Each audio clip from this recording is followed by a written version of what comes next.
Bonjour à tous et bienvenue sur Nyon Région Télévision pour votre rendez-vous sportif. Dans cette édition, nous parlerons de la deuxième édition du cyclo-cross de Nyon, également de natation et de basket. Mais nous allons commencer par parler du Star Forward qui, avec sa défaite à Sierre, aurait pu légitimement se voir qualifié pour le Swiss Regio, mais...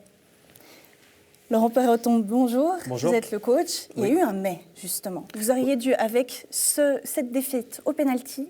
Ça nous ramenait un point, donc ça nous faisait 12 points d'avance sur le cinquième candidat, donc ils prennent les 4 premiers. On a reçu un mail de la Ligue suisse lundi, où ils nous annonçaient que c'était la fin des 22 matchs. Donc là, on pouvait fêter notre promotion donc après avec ce point pris à Sierre. Et on a reçu un autre mail avec une décision inverse suite à un protêt d'un club, pour ne pas le nommer Sierre, qui est mal classé. Et donc du coup, on se retrouve avec une décision après les 32 matchs. Donc là, c'est très compliqué dans la tête des joueurs et du staff.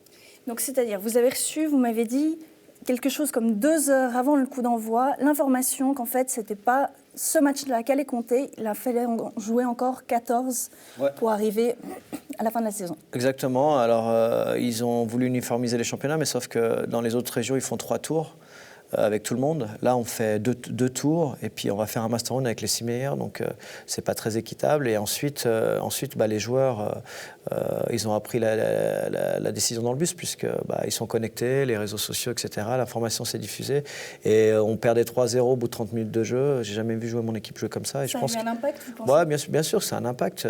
Vous pouvez fêter une promotion, ça arrive une fois dans une carrière ou 2-3 fois au maximum pour les meilleurs joueurs. Et là, on vous annonce que c'est pas le cas. Donc c'est très compliqué et j'ai senti beaucoup de déception même après le match, pas forcément après la défaite, mais par rapport à cette décision. Et puis j'espère que les clubs vont faire recours à cette décision. Star Forward va faire recours ? Moi, j'ai donné mon avis sportif. Il y a des discussions qui sont menées avec les autres clubs. J'espère qu'il va y avoir un recours et j'espère qu'on va entériner la première décision qui a été prise par la Ligue suisse, c'est-à-dire au bout des 22 matchs. Et puis, si ça devait se faire en 32 matchs, quel est l'espoir pour votre équipe ? On sait que c'était votre objectif de début de saison. Est-ce que ce serait encore réaliste ? Oui, c'est encore réaliste. On est premier ex-aequo aujourd'hui avec un match de plus. L'équipe tourne bien. Simplement, on a un petit budget. Là, ça va être la course à l'armement. Il y a certains clubs qui ne sont pas bien classés, qui peuvent aller chercher 6 licences B en Ligue nationale, voire 2 transferts de joker. Donc, je trouve ça limite. Ensuite, nous, on s'était préparés parce que c'était à la fin du championnat régulier, donc avec une grosse préparation. C'est pour ça qu'aussi on est bien classé. On est une équipe jeune, une équipe recomposée. Donc, ça nous a permis d'avoir d'excellents résultats au départ. Et aujourd'hui, c'est difficile d'aller dans le vestiaire et de parler aux joueurs parce qu'on ne sait pas trop ce qui va se passer. Et c'est vraiment très, très compliqué. Donc, votre équipe, à l'heure actuelle, elle est dans quel état d'esprit ? Disons que on a toujours envie d'atteindre l'objectif. Donc, si c'est les 32, on va faire le nécessaire pour y arriver. Mais simplement, ce qui est compliqué, c'est qu'aujourd'hui, on aurait pu déjà travailler dès aujourd'hui, 1er décembre, pour la saison prochaine, au niveau des partenaires, au niveau de la composition de l'équipe, commencer déjà à rencontrer les joueurs, travailler physiquement pour préparer les playoffs, puisqu'on est sûr d'être dans le Master Round du haut et de faire les playoffs. Aujourd'hui, c'est tout remis en question. Donc, je ne comprends pas cette décision. Et puis, je ne comprends pas que les dirigeants de la Ligue ne se mettent pas à la place des joueurs et des entraîneurs. Ça sera automatiquement, on comprend, un impact sur vos finances. Bien sûr, vous avez 2 mois de retard dans la saison d'après, puisque la décision sportive va arriver fin janvier, début février. Et donc, les 60 jours à l'heure actuelle, on aurait pu travailler pour aller voir les partenaires, voir les médias, etc., améliorer notre budget, puisque c'est un point faible de notre club, pour avoir une équipe compétitive l'année prochaine en Swiss Regio League. D'accord. Alors, on va suivre de près ce qui se passe. On vous souhaite bonne chance en espérant que la Ligue va peut-être revenir sur sa décision et que vous puissiez célébrer en retard cette victoire, cette promotion. Tout de bon, merci beaucoup Laurent Perroton. Merci. En basket, le BBC Nyon n'a pas réussi à passer la prochaine étape de la Coupe de Suisse. Le Petit Pousset s'est fait éliminer face au BBC Nyon. Joël Brunner était sur place.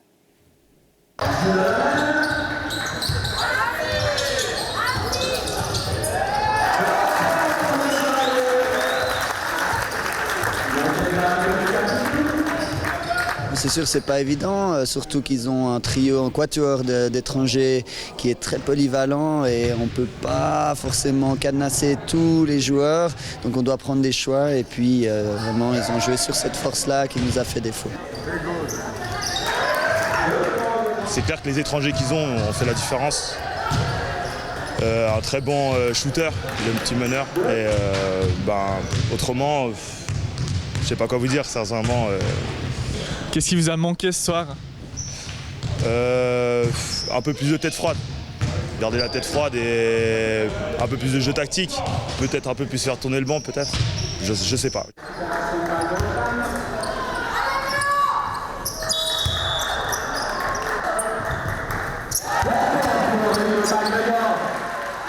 Alors oui, il y a une ligue d'écart quand même entre les deux équipes. Qu'est-ce que vous auriez changé là, comme ça, après le match à chaud? Non, je pense qu'il n'y a rien à changer. Il faut adapter, il faut peaufiner les choses. Je veux dire, vous dites qu'il y a une ligue d'écart, mais moi je pense qu'il n'y a pas autant que ça d'écart.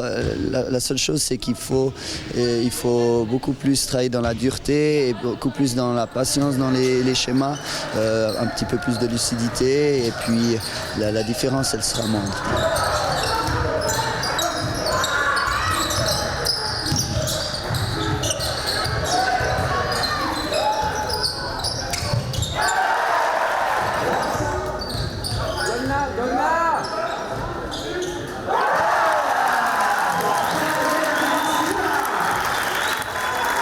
C'était un peu compliqué parce qu'on a voulu commencer dur, mais voilà, ils étaient au-dessus aujourd'hui.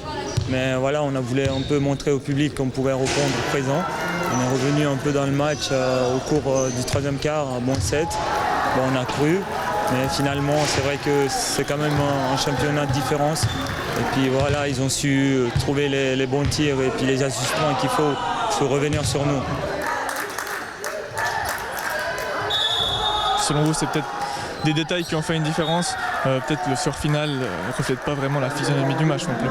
Non, pas du tout. Le score final, absolument pas. De plus que après, je mets du small ball. Je veux dire, je veux faire participer tout le monde à ce match. Je cherche pas à revenir sur les dernières minutes. On devait revenir. On est revenu dans le troisième. Après, ma foi, on est quand même à 20 points, 5 minutes. Non, j'aurais pu jouer pour mettre un écart plus moindre, mais c'est pas là le but. C'est que chacun puisse profiter de ses expériences pour être meilleur en championnat après derrière.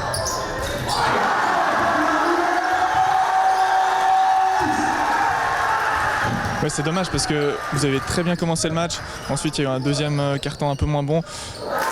Et un troisième excellent aussi. Vous étiez un peu sous courant alternatif. Oui, justement, mais on provoque ça. Le problème, c'est pas forcément Lausanne qui a augmenté son niveau de jeu, c'est nous qui nous laissons emporter dans ce rush où on n'arrive pas à poser le jeu, et à travailler sur nos avantages, à répéter les bonnes choses. Et tout le monde veut tout de suite mettre 10 points d'écart alors qu'il faut travailler, et surtout c'est en défense de faire la différence. Donc c'est ça qui nous a fait défaut.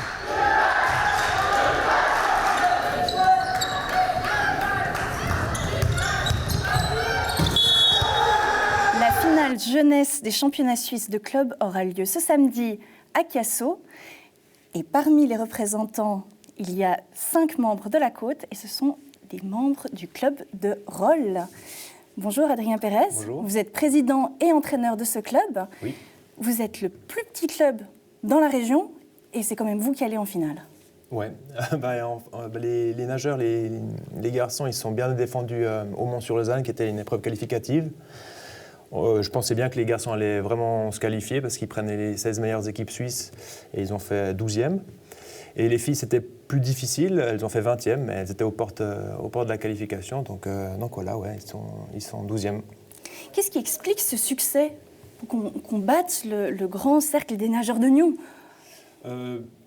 Je sais pas. Franchement, mes nageurs, ils sont bien donnés, ils s'entraînent beaucoup et ils sont très disciplinés. Donc je pense qu'au bout d'un moment, ça paye. Et puis ça fait plaisir de les voir comme ça. Maintenant, c'est clair que ce week-end, on aimerait bien être dans le top 10. Donc on verra. Il y a des grosses équipes devant et ouais, ça va être tendu. Ça veut dire quoi? Ça veut dire qu'on peut faire un espèce de coup de bluff et réussir à passer à passer devant les autres clubs? Qu'est-ce qu'on peut aller chercher comme résultat? Non, alors là, ce qu'on a modifié, c'était un peu l'ordre de l'équipe. Donc on a les mêmes nageurs, mais on a fait un peu une stratégie différente pour avoir un peu plus de points pour la finale, pour voir si ça permettra d'accrocher un top 10, quoi. Donc le top 10, on comprend bien, c'est l'objectif de ce samedi. C'est exactement ça, oui, exactement. Et ensuite, sur un plus long terme, vous avez donc 5 bons nageurs. Est-ce qu'on doit s'attendre à les retrouver? Parce que ce sont des jeunes, vous m'avez dit 14-16 ans. Est-ce qu'on doit s'attendre à les retrouver dans les années à venir? Ou est-ce que c'est vraiment un coup de bol? Non, alors c'est pas un coup de bol, ça fait déjà longtemps qu'ils sont sur les podiums romans et nationaux. Donc on va certainement les revoir encore au championnat suisse. Certains, ils font déjà des records suisses de leur catégorie d'âge, donc ils sont très prometteurs. Et puis ils ont des étoiles dans les yeux, donc on continue à garder ces étoiles pour aller plus loin. Mais c'est que ces 5-là? Ou est-ce qu'il y en a d'autres derrière qui vont pousser et puis on peut s'attendre à voir Roll exploser au niveau régional? Alors là, quand j'ai repris le club il y a 4 ans, ma volonté c'était justement pas que ce soit des coups de bol comme vous dites, mais que ce soit pérenne, d'année en année, qu'il y ait des nageurs de chaque année qui sortent et puis qui soient bien classés. Donc maintenant on a des jeunes de 2005, 2006 qui commencent à être pas mal. Donc je veille à ça, les entraîneurs qui sont avec moi ils veillent à ça aussi. Donc voilà, on travaille sur la qualité, on travaille vraiment sur la longue durée, que ce soit progressif pour chaque nageur, pas de groupe en groupe, et puis ça fonctionne. Alors nous, on va vous suivre, mais de loin. On va vous souhaiter tout de bon pour ce samedi à Cassau, et puis un beau top 10 dont on pourra éventuellement reparler. Merci. Merci beaucoup. La deuxième édition du cyclocross de Nyon aura lieu ce week-end à Colovray. Scott Kinsey fait partie des concurrents. Maïva Bossard a fait un reportage pour la SSN. Le voici. Voilà la montée qui est vraiment où tu as fait tout à l'heure. Alors je m'appelle Scott Kinsey, j'ai 17 ans, je suis moitié suisse, moitié anglais et alors je fais du cyclocross. En fait je fais toutes sortes de cyclisme. J'ai commencé avec le VTT et après la vélo de route et maintenant le cyclocross. C'est un sport d'hiver et ça rend le sport beaucoup plus dur comme il y a souvent de la neige, c'est 0 degré, c'est moins de 0 degré et c'est pratiqué souvent en Belgique et en Pays-Bas. Comme l'année passée, je n'ai pas pu faire le championnat suisse, comme j'avais cassé ma jambe. Depuis mi-décembre, je n'ai pas pu faire la compétition, alors je n'ai pas vraiment eu beaucoup de résultats. Mais cette année, j'ai commencé j'ai pris une petite pause après ma saison de route. J'ai commencé directement après ça le cyclocross. Alors je n'étais pas vraiment en forme, puis j'ai pas vraiment eu mes résultats que je veux, mais progressivement ça monte. Puis j'espère que ce week-end à Nyon, je pourrai avoir le résultat que je veux. Comme je suis dans le club du Véloclub Nyon, ils sont très forts avec le cyclocross et ils le font beaucoup. Et je pense que Denis, il m'a motivé de le faire un peu. Et maintenant, je le fais beaucoup. Pour moi, c'est le sport le plus dur qu'on peut faire. C'est un peu comme le motocross, mais sans moteur. Venez nombreux au cyclocross et venez m'encourager. Merci. Voilà, et donc ça aura lieu ce samedi à Colovray. Pour nous en parler, Bertrand Lubou. Bonjour. Bonjour. Alors le cyclocross, c'est quoi exactement? C'est une discipline hivernale, c'est du cyclisme, mais un peu particulier. Pendant la saison d'été, il y a la route, et l'hiver, il y a le cyclocross. Maintenant, il y a le VTT, et le cyclocross a souffert ces dernières années, disons ces 20 dernières années, de l'arrivée du VTT sur le plan international. Et alors que les Suisses étaient parmi les meilleurs spécialistes mondiaux, ils ont perdu un petit peu pied. Mais depuis 2-3 ans, on sent que ça revient un petit peu. Et c'est pour ça que le Véloclub de Nyon s'est lancé une nouvelle fois dans l'organisation d'un cyclocross qui est devenu international et qui est monté d'une catégorie cette année. C'est-à-dire que c'est une concurrence directe, le VTT? C'est-à-dire que c'est pareil? C'est un peu pareil, mais disons que c'est pas tout à fait la même chose. Les bicyclettes, les vélos sont pas les mêmes. Les vélos de cyclocross sont des vélos très spécifiques, avec des petits pneus, avec des pneus qui accrochent le terrain. Les pneus du VTT sont un peu plus larges. Et donc il y a aussi des obstacles et ce genre de choses? Oui, disons que la course en VTT, si vous faites du cross-country, ça dure 2 heures à peu près, je ne sais pas, 2 heures et demie. Tandis qu'en cyclocross, maintenant, on a ramené à 1 heure. C'est très intensif. Il y a des parcours qui sont un peu plus courts, c'est répétitif. À Nyon, c'est 2,5 km. Et on court en général les élites sur 1 heure. Donc ça va faire à peu près 10 tours. Et voilà, quoi, c'est un sport qui est très technique, qui est très physique, qui est très intensif. C'est une bonne discipline de formation. Donc du coup, c'est ouvert à qui? Parce qu'on a vu sur les programmes, vous avez des juniors, des écoliers. Il y a toutes les catégories. Il y a toutes les catégories. Ça va des populaires aux écoliers, en passant par les cadets, les filles, les juniors. Il faut avoir quel profil pour participer? Faut être un bon cycliste et puis il faut avoir envie de courir un petit peu dans le terrain, d'être, comment dirais-je, à l'aise sur le vélo dans les montées, dans les descentes. Quoiqu'à Nyon, on est sur le centre sportif de Collovray, il y a des terrains de football et on roule un peu autour des terrains de football, les relents champions, pour augmenter un peu les difficultés parce qu'il manque un peu de difficultés naturelles à construire des obstacles et tout. Et cette année, le parcours sera plus spectaculaire que celui de l'année passée. Et puis, en termes de spectaculaire, vous avez quand même une belle palette de sportifs qui vont venir, 150 coureurs. Disons que maintenant, les inscriptions, ce matin, on est passé à 150. L'année passée, on était à 120, il reste encore 2 jours. On peut toujours s'inscrire le matin du départ, ça coûte un petit peu plus cher, mais bon, c'est toujours possible. Et puis surtout, cette année, on a un des 3 meilleurs Suisses sur le plan international, c'est Simon Zanner, le Zurichois. Donc la participation, elle est vraiment montée d'un cran.